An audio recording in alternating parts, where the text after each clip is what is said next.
figs is not something that you think about, grown in Kentucky. But we actually have a fig farm right in Morgantown, and we're headed there now to meet Will and Linda and talk a little bit about why figs, and maybe even get some secrets on what's the best fig recipe. Was that so hard? Oh, but I think about it.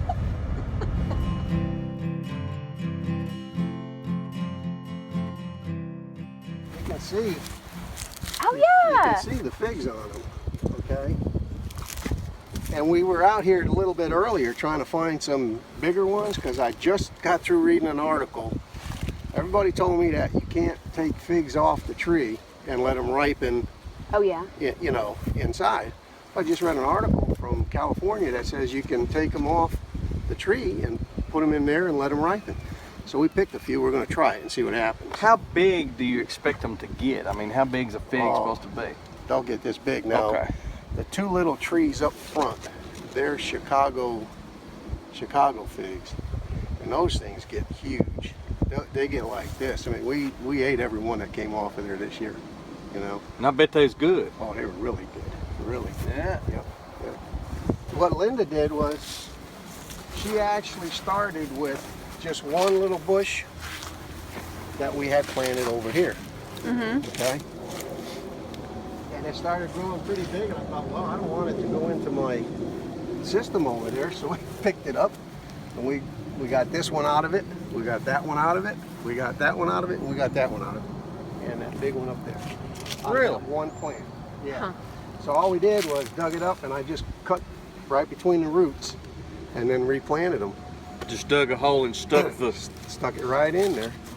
So Now they're supposed to be real tender. Do you cover them at all in the winter? no, we just leave them go like this. When they're real small, they recommend that you cover them up. Okay.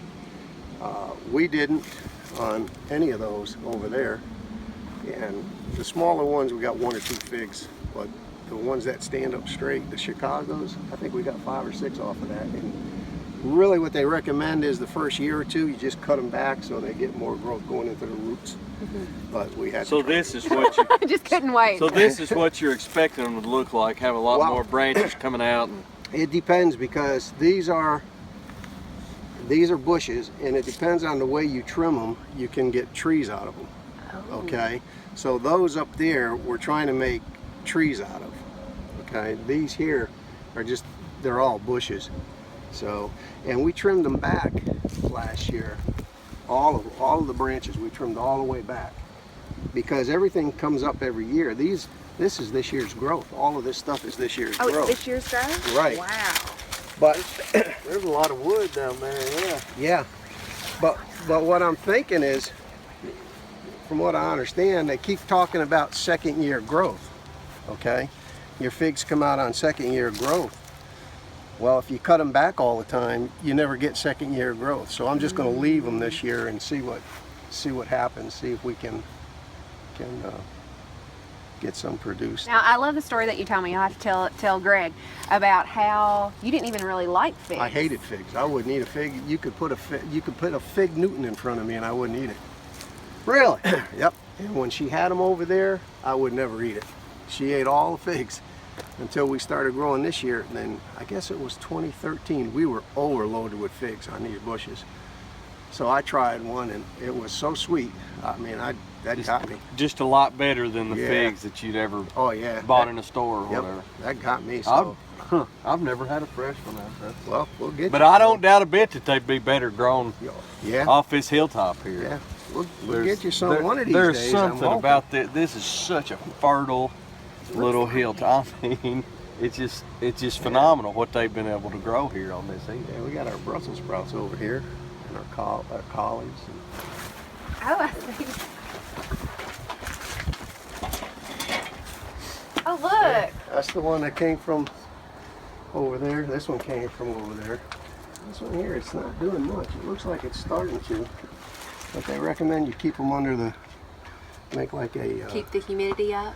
yeah, yeah, like a greenhouse. And I don't know if this one will do anything. This was just a big piece of root that came up with it, but it had root on there, so I figured, well, I'll put it in there, See what it does. So, Will, let me ask you, you know, this is a lot of work. You know, a lot of times it's fun, it's a challenge, but why do you farm?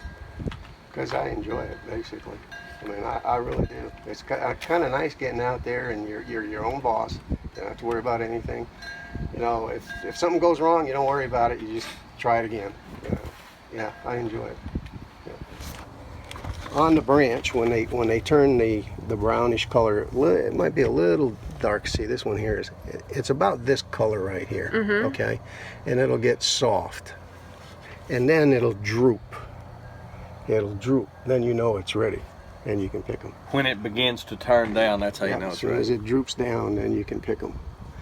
Yeah, and I've read where they said even if you let them go and get soft, and you can see a little split, almost a little split in it, that's when they're really ripe. So your favorite way to eat these is just right off, Yeah. right off the plant. and I like the jam. So those are your 2 recommendations.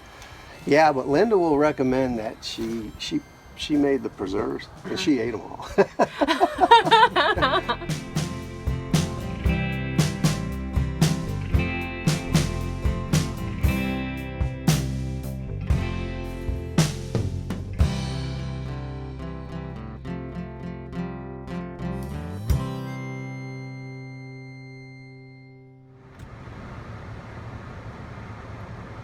See, this is not interesting footage at all.